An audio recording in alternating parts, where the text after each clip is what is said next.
After he finished his race, it was written in the stadium, "Today we've seen a young African runner who symbolizes the finest of the human spirit, a performance that gives true dignity to sports, a performance that lifts sports out of the category of grown men playing at games, a performance that gives meaning to the word courage."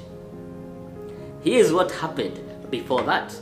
Hey, welcome back. I'm glad you've clicked in. Thank you for your continued support, and if you've not yet subscribed, now is the time to do so. Like, comment, share, and click that notification bell on. You won't miss a single video each time that I upload. It was back in the 1968 Olympics that were held in Mexico, and all runners from all over the world had gathered in Mexico to compete for that Olympic medal. It's a precious medal to have, and the fans were not left either. All fans, everyone who had a passion in athletics and everyone who had the means were all flocked in Mexico. Some were on the roads and others were waiting in the stadium to cheer the ones who had finished. During this marathon, everything went well. All the runners started well, and after a couple of kilometers, one Tanzanian runner, John Akhwari, fell down and got badly bruised in his leg. And despite people thinking now he has come to his end, he will just quit the race because he's bruised and he's injured and it's a marathon, it's a very long race, he won't be able to make it. And despite even being advised, he refused. He woke up with a bandage in his leg and he started running again.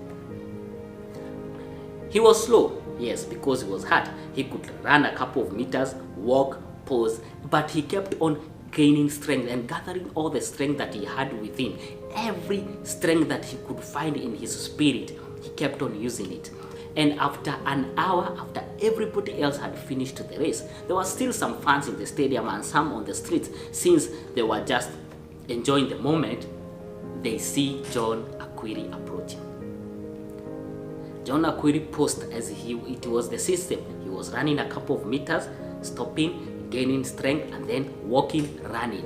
After the fans spotted him, they started cheering him on. He gathered courage from himself and the courage that the fans gave him. He felt motivated. He started running.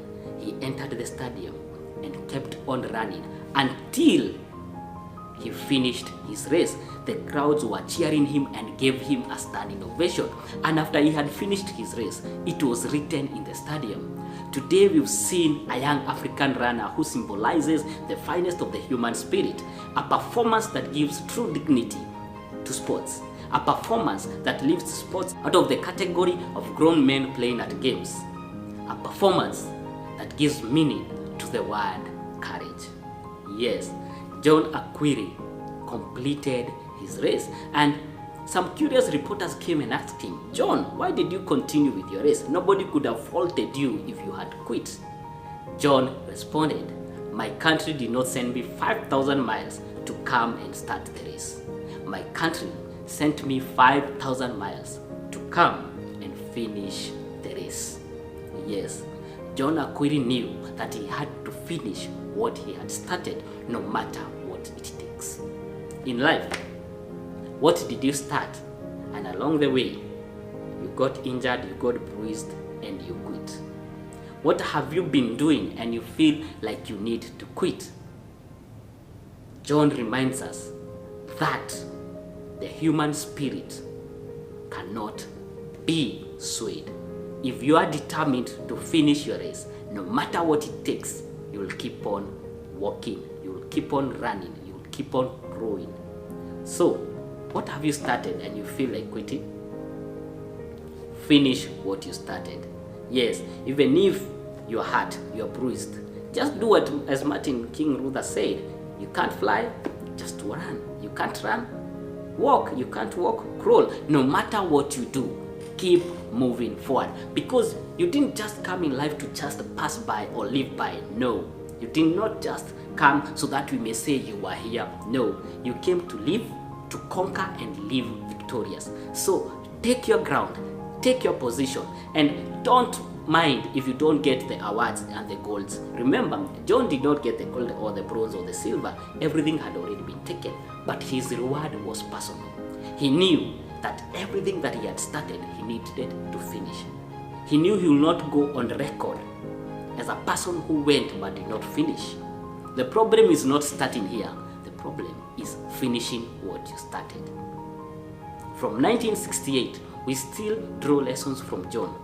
We don't even me, I don't know who won that marathon. I don't know who won the gold, the bronze or silver, because my interest was fueled by the spirit of John, that he kept on running, he kept on pushing, because he knew deep down he was not there to just start the race. He was there to finish the race. So, will you finish your race or will you quit? You think you don't have strength?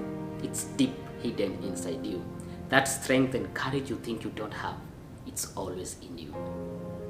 Sometimes it's not all about the prize. Sometimes it's about you finishing what you started. What lessons will the generations to come learn from you? Of the many things you started and never finished, or the only one thing you started and finished? And this one thing you do it with all you got, and make sure you finish your race. Until next Saturday, stay safe and finish your race.